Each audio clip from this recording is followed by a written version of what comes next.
In this video, I'm going to show you the 3 numbers that I track in my life that have allowed me to make millions of dollars that other people aren't posting about, they're not talking about, and most likely these are numbers you're not even tracking or aware of in your life.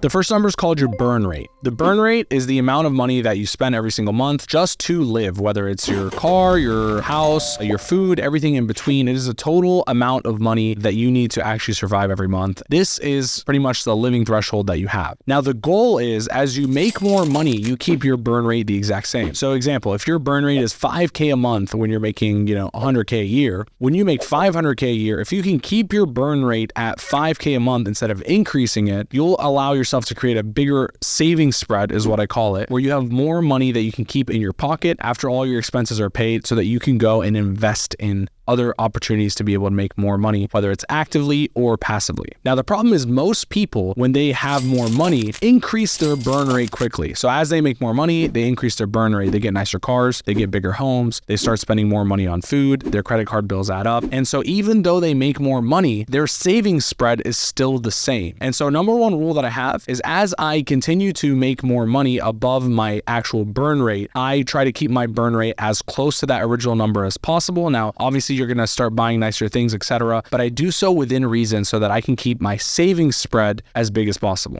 Second number is what I call my boom or bust line. This is where I take my actual burn rate, I add 50% to it, and that is the new line that I've created. So for example, if I need to spend 10K a month on my living expenses, that is my burn rate. I will take 50% of that, which is 5K, and I will add it to the 10K, giving me 15K. 15K a month is my boom or bust line, meaning I have my burn rate already taken care of at 10K. I have another 5K a month coming in for investments and other things that I want to invest in the future in life. So I'm piling up my savings account, and everything over that, I can risk it all to make a lot of money in my investments. So to keep this example simple, let's say my boom or bust line is $15,000 and I make $50,000 a month. That gives me $35,000 over the boom or bust line that I can take home run shots with to be able to create really good opportunities to make money or long-term wealth. And so what I do is I basically take all the money that I have over my boom or bust line and I invest it into things like crypto that can make me future multiples on my money. I invest it into really awesome stocks that I believe are long-term investments. I invest it into businesses that are not doing well that I can take over and feel confident that I can turn that business around and flip it into something big. And if I was in real estate, I'd probably take that money and invest it into really short-term flips so that I can put my money in, get more money out. Because at the end of the day, if I lost all that money that I'm spending, I'm still above my boom or bust line, which is 15 grand a month. So I still have myself taken care of as well as savings being built up. So it allows me to take the risk in doing so. And so what I've done is I've tried to keep my burn rate proportionally super low compared to my income so that my savings spread is as big as possible and I can go and invest that money into things that are risky but have major upside, knowing that if that investment goes to zero, I'm still taken care of because I'm only investing what's over my boom or bust line, which is why I call it the boom or bust line.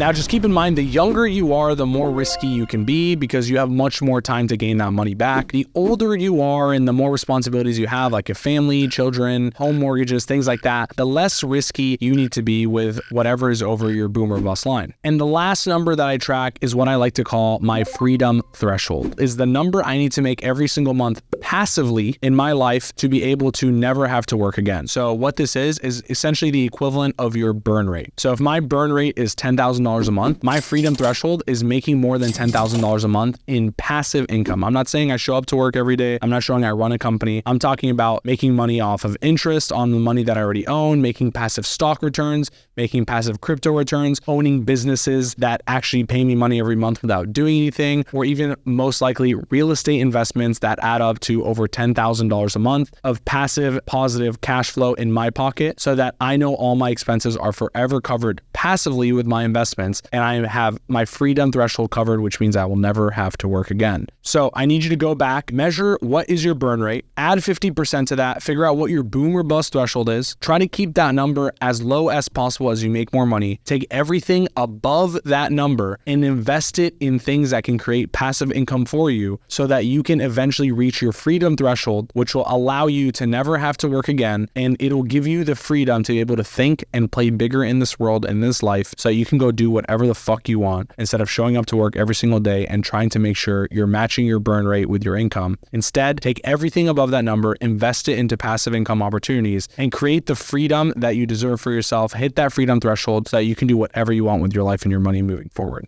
These are the 3 numbers that I measure to create freedom in my life and decide when and when not to invest the money that I have into whether it's moonshot opportunities, passive income opportunities, etc. This is the entire framework that I use to measure how much money I can afford to actually spend on these other investments and opportunities that come across my table.